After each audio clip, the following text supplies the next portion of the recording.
अस्सलामुअलैकुम दोस्तों। अगर आप भी सऊदी अरबिया में काम करने वाले एक गैर मुल्की है या आप सऊदी अरबिया जाना चाह रहे हैं तो सऊदी केवा प्लेटफॉर्म का ये वर्क वीजे रिलेटेड अपडेट आपको जानना बहुत ज्यादा जरूरी है, क्योंकि अब वर्क वीजे मिलना काफी महदूद हो जाएगा, बल्कि ना के बराबर हो जाएगा।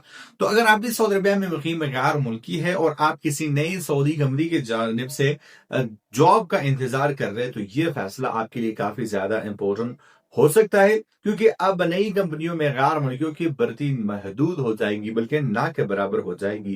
पहले से ही गैर मुल्की कारकुनों की भर्ती के लिए कंपनियों को मुतअद्दिद शराइत का सामना करना पड़ रहा है, जिसमें फाल तिजारती हैसियत, मुलाजमीन के दुरुस्त work permit, wage protection system की पाबंदी, मीडियम ग्रीन या इससे बेहतर सोलाइजेशन की कैटेगरी, केबा पर वर्क लोकेशन रजिस्ट्रेशन और भी बहुत सारे फॉर्मेलिटीज है जिन्हें एक कंपनी को पूरा करना होता है। उसके बाद उनके वीजा सिस्टम जो है वो एक्टिव होते हैं। लेकिन अब दोस्तों, सऊदी अरबिया में काम करने वाले और सऊदी अरबिया आने वाले गैर मुल्कियों के लिए केबा की जानिब से एक इंपॉर्टेंट अपडेट सामने आई है।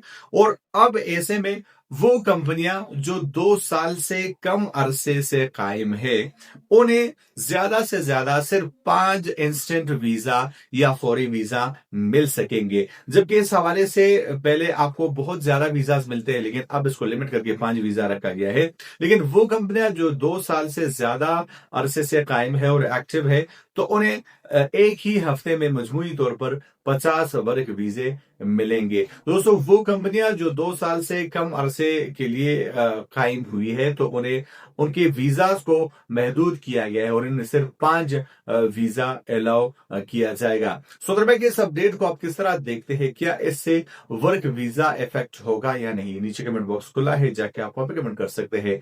मैं मतलब से एक नए वीडियो के साथ, तब तक ले लीजिए इजाजत। अल्लाह हाफिज।